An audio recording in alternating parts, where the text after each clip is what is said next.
Fils et du Saint-Esprit. Amen.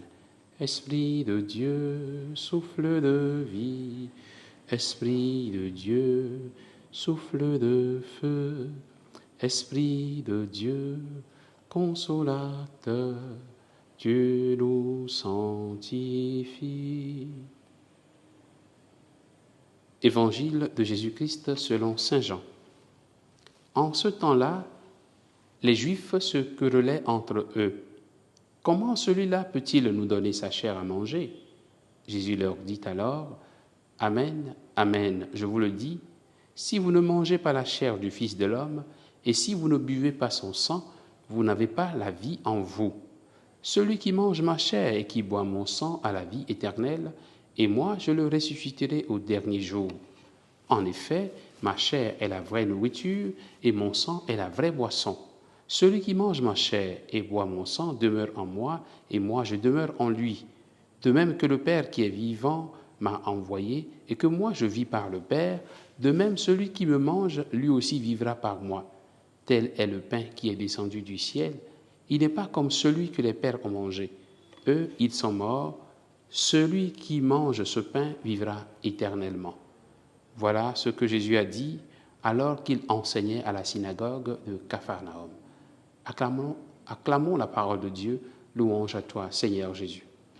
Bien-aimés de Dieu, chers frères et sœurs en Christ, nous sommes aujourd'hui le vendredi 19 avril.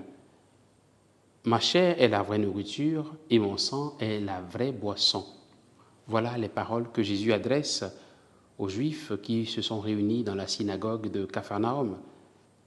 Jésus s'adresse à des gens qui ne comprennent rien de ce qu'il dit. Il leur dit que son corps, sa chair, est la vraie nourriture et que son sang est la vraie boisson. Et pour nous chrétiens, effectivement, Jésus dit vrai. Jésus est la vraie nourriture et la vraie boisson. Ce qui signifie pour nous qu'il y a également certaines nourritures qui ne sont pas bonnes. Ce qui signifie qu'il y a des nourritures qui ne nourrissent pas. La vraie nourriture fait grandir et donner la force.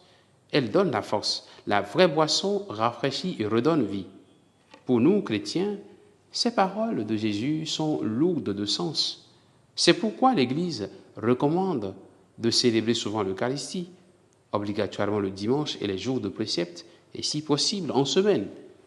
Les chrétiens qui participent à la messe quotidienne et qui se préparent pour recevoir le Seigneur font bien quand ils le font en état de grâce. C'est la nourriture qui nourrit leur âme. L'Église tient cette recommandation de célébrer régulièrement la messe du Seigneur lui-même le soir de sa passion quand il dit à ses disciples « Faites ceci en mémoire de moi ». Et il est bon de faire mémoire du Seigneur à chaque fois que c'est possible, une fois par jour si possible, ou tout au moins le dimanche ou les jours de précepte. Il ne s'agit pas d'un rituel à accomplir, mais d'une nourriture qui enrichit, qui fait grandir, qui nourrit. L'Eucharistie célébrée et reçue en état de grâce est capable de guérir. De la même façon que la bonne alimentation est un médicament, est un remède pour le corps, c'est de cette même façon que l'Eucharistie est un remède efficace pour notre âme. Demandons au Seigneur la grâce d'aimer l'Eucharistie et de la célébrer dignement pour qu'elle soit une vraie nourriture, un vrai remède pour notre âme. Que le Seigneur nous bénisse en ce jour, au nom du Père et du Fils et du Saint-Esprit. Amen.